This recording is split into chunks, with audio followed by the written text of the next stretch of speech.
So we have a system that's based on, making money of death, disease, and destruction.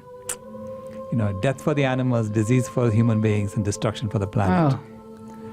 That's the system that we are in, because it's a system based on fear, it's based on war, continuous war, endless war. It's all about violence. It's a very violent system. And so nature is now telling us if we don't stop this and change to a system of normalized non-violence by 2026, you're done. Climate Crisis, Countdown to Year Zero, Part 6 of 7.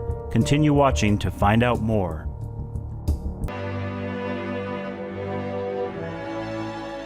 Welcome to Part 6 of our 7-part series, Climate Crisis, Countdown to Year Zero.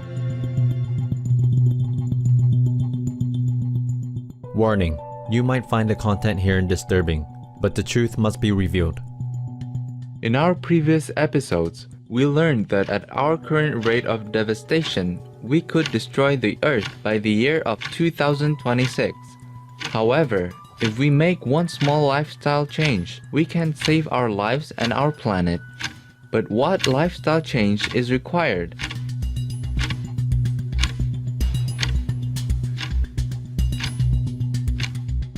Let's find out more by joining internationally acclaimed television host, author, and animal rights activist, Ms. Jane Velez Mitchell, as she interviews Dr. Sailesh Rao. Talk about an issue that is really verboten in mainstream advertiser-based radio or television, and that is how we're killing the planet with animal agriculture. And why is it verboten? If you look at the industries that advertise, fast food, pharmaceuticals, a lot of the industries that would collapse if people got healthy, switched to a plant-based diet. The world that we are in now is based on normalized violence, which is really about killing things off. And we are killing things off at such a fast pace that we are in danger of killing ourselves as well. That's a frenzied rate of killing. And all because we are making money. Somebody is making money off of all this killing. We're live at a vigil for pigs. We have to wait until the truck stops. This poor baby. They're stacked up high. Hello, Angel. We love you. We love you, honey. We love you. Oh, Grace.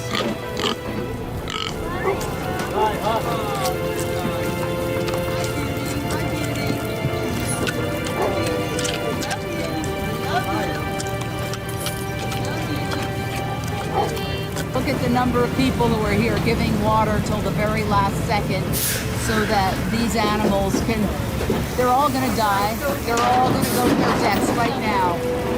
Yeah. Meet your bacon. Meet your bacon. Meet your ham. Meet your hot dogs. They had mothers. Wake up. Wake up. My God. What runs through you when you see them? Just absolutely sad and distraught. I feel like people need to know that this is the reality. People need to know that this is where their food comes from and that these creatures experience pain every single moment of their lives until the very end. And we're just here to show them love and compassion in their last moments. Some of them don't ever get to see any sort of human interaction of kindness.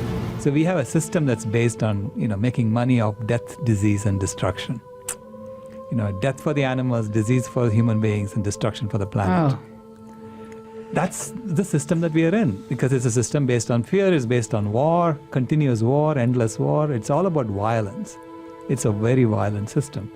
And so nature is now telling us if we don't stop this and change to a system of normalized non-violence by 2026, you're done. And why do you come out? I come out for a variety of reasons. I come out to support this community. And to draw attention to it. I come out to document it so that I can share it on social media. But also, I come out to remind myself that animals are not an abstraction. A lot of times we live in urban and suburban environments, and we only deal with animals. We deal with pictures of animals. We deal with videos of animals. And we sometimes need to be reminded that animals are 100% flesh and blood, sensitive, sentient creatures. And sometimes that can be accomplished by visiting a sanctuary. which is a much happier way of being reminded of the physical reality of animals.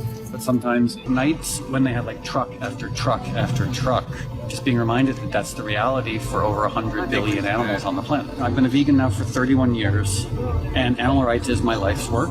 And one of the wonderful things about being an animal rights activist is most people already love animals. All we have to do is create that connection.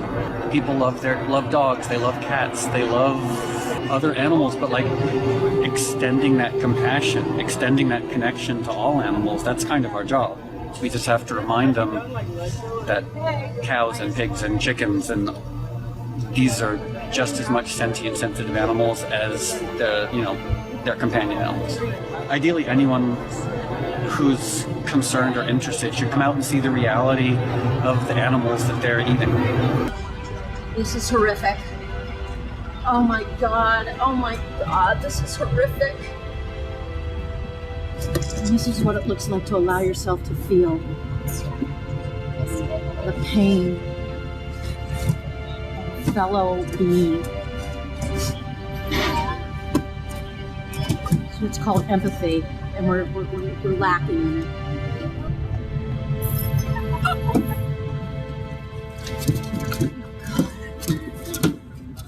The reason that we're all here today is because we take responsibility. When you see something that's wrong with the world or with your life or with anything, it's always your responsibility to make a difference. That's what being a leader is. And so when it comes to this, when it's like something that happens on a global scale and the responsibility is so diffused because you're like, yo, we're like 7.6 billion people in the world, so why would I step up to make a difference? And when you have that kind of situation, most people will not take responsibility. The people who do step up and take responsibility, those are the people that will be celebrated as visionaries in the future. How is it that you have such confidence that we're going to be able to achieve this? History is full of examples of things that shifted. So I'm saying we have to shift now, so let's work on it. Let's get it done. And give us some examples of what you think the parallels are. With the internet, it was, in 8 years, we went from something that nobody really knew to something that everyone thought they absolutely had to have in their life. And it was just 8 years, from 1995 to 2003. I witnessed it happen. Moon landing was also something like that. In 1962, Kennedy, when he made that speech at Rice University in Texas, a lot of people scoffed at him, saying, you want to put a man on the moon? But then it inspired Americans, and within 7 years actually, man was on the moon, right, in 1969. So there again, it was just breaking down the larger problem into smaller pieces and addressing each one of them and putting it together. That's what NASA did.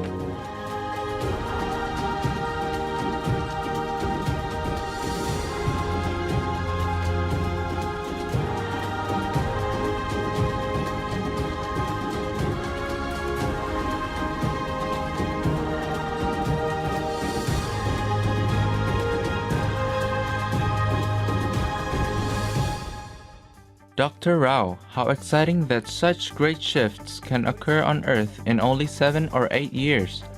We wish you quick success in helping the world shift to a vegan lifestyle through heaven's grace. And may you and all the others involved be blessed abundantly.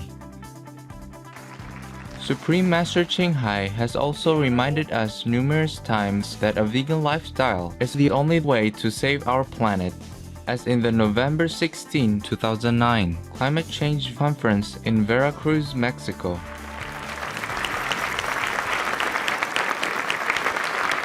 The most important is to please choose to be vegan. The vegan diet is not an option anymore. It is a must.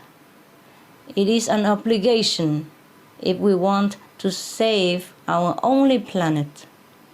Vegan is also not a lower priority or even a secondary priority task. It is the first task. That is, if we want to save our children. And we cannot do it. I promise you, as one so honored to have your trust, that vegan first, then all else will have time to develop. Like time and protection, these we will have. We will have more incredible inventions to beautify and upgrade our planet in the future if we all became vegan and save our planet. because the compassionate energy will generate much more incredible miracles and intelligence than we could imagine. And if you believe in miracles, we will also definitely have the miracle of a compassionate, heavenly-like vegan world.